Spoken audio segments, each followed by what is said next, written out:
विधानमंडल की इस कार्रवाई में भाग लेने के लिए आए हुए सभी माननीय सदस्यों का मैं स्वागत करता हूं। वर्ष का जो प्रारंभिक सत्र होता है, यह राज्यों के अंदर महामहिम राज्यपाल जी के अभिभाषण से इस सत्र की शुरुआत होती है। इसके अलावा वर्ष भर के लिए राज्य सरकार का बजट भी इसी सत्र के दौरान पारित होता है। अन्य विधायी कार्यों के साथ ही जनहित से जुड़े हुए, राज्य के विकास से जुड़े हुए महत्वपूर्ण मुद्दों पर भी सदन में चर्चा होती है।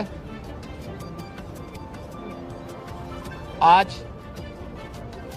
विधानमंडल के कार्रवाई प्रारंभ होने के साथ ही महामहिम राज्यपाल जी का महत्वपूर्ण अभिभाषण संवेद सदन को महामहिम राज्यपाल जी के द्वारा अपने अभिभाषण के माध्यम से संबोधन होगा। इसके उपरांत कल से महामहिम राज्यपाल के भाषण पर सदन में चर्चा भी होगी। 20 फरवरी को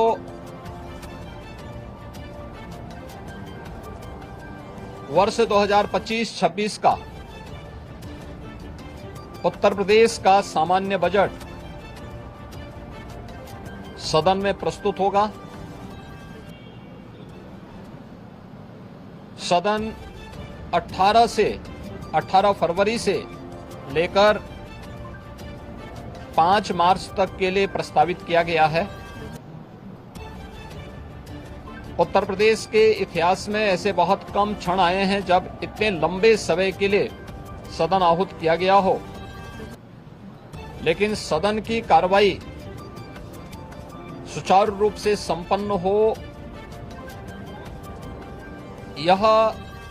केवल सत्ता पक्ष का ही दायित्व नहीं होता है, बल्कि विपक्ष का भी उतना ही महत्वपूर्ण दायित्व बनता है।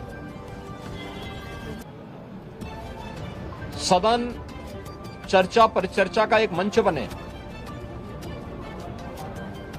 उत्तर प्रदेश के विकास को लेकर के डबल इंजन की भारतीय जनता पार्टी की सरकार ने पिछले लगभग 8 वर्ष के अंदर जो प्रतिमान स्थापित किए हैं वह अभूतपूर्व है। उसकी झलक अभिभाषण के माध्यम से भी और सदन के अंदर चर्चा परिचर्चा के माध्यम से भी देखने को मिलता है। उत्तर प्रदेश के परसेप्शन में आए हुए व्यापक बदलाव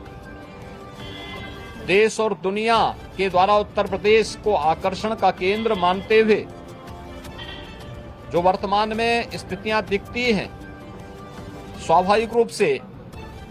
हताश और निराश विपक्ष इन मुद्दों पे चर्चा करने से भागने का प्रयास करता है, सदन की कार्रवाई में बाधा पैदा करने का प्रयास करता है। विपक्ष अगर सार्थक चर्चा को आगे बढ़ाने में मदद करेगी तो मेरा अनुमान है कि यह एक बहुत अच्छा सत्र, बजट सत्र हो सकता है, जिसमें अगले 5 मार्च तक चलने वाली सदन की कार्रवाई को न केवल महामहिम राज्यपाल जी के अभिभाषण पर चर्चा करने और सभी सदस्यों को अपनी बात को रखने का, बल्कि सामान्य बजट और अनुदान मांगों पर भी चर्चा के साथ ही विधायी कार्यों को संपन्न करने के साथ साथ अन्य महत्वपूर्ण मुद्दों पर भी, जनहित से जुड़े हुए महत्वपूर्ण मुद्दों पर भी प्रभावी चर्चा का एक मंच सदन बन सकता है और माननीय सदस्यों को अपनी बात को प्रभावी ढंग से रखने का एक अवसर भी प्राप्त होगा। हम उम्मीद करते हैं कि हार की हताशा से परेशान विपक्ष अपनी इस खुन्नस को सदन पर नहीं उतारेगा। सदन की कार्रवाई को सुचारू रूप से संचालन करने में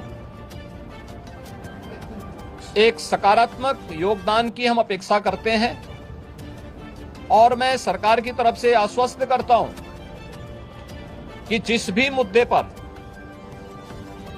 यद्यपि अभिभाषण और बजट अपने आप में समग्रता को लेकर के दो महत्वपूर्ण मुद्दे होते हैं जिनमें विपक्ष ही नहीं बल्कि सदन का हर सदस्य अपनी बात को प्रभावी ढंग से रख सकता है, लेकिन इसके इतर भी अगर किसी मुद्दे पर विपक्ष चर्चा करना चाहेगा, सरकार उसका तथ्यात्मक जवाब देने के लिए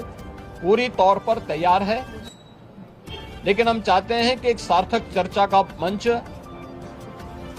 सदन बनने चाहिए। आरोप प्रत्यारोप या फिर असंसदीय आचरण से इस समस्या का समाधान नहीं हो सकता है और मैं उम्मीद करता हूं कि महामहिम राज्यपाल के भाषण से उस सुदृढ़ और मर्यादित संसदीय आचरण की शुरुआत हम लोग विपक्ष के अंदर देखने का प्रयास करेंगे। उम्मीद करते हैं कि उस प्रकार का आचरण सभी माननीय सदस्यगण और खासतौर पर विपक्षी सदस्यगण सदन में दिखाएंगे, जिससे लोकतांत्रिक मूल्यों के प्रति आम जन की आस्था को और सुदृढ़ करने में मदद मिलेगी। मैं एक बार फिर से बजट सत्र के शुभारंभ के अवसर पर आज उत्तर प्रदेश विधानमंडल के जो कार्रवाई प्रारंभ होने जा रही है कुछ ही देर में, इसमें भाग लेने के लिए आए हुए सभी माननीय सदस्यों का हृदय से स्वागत करता हूं।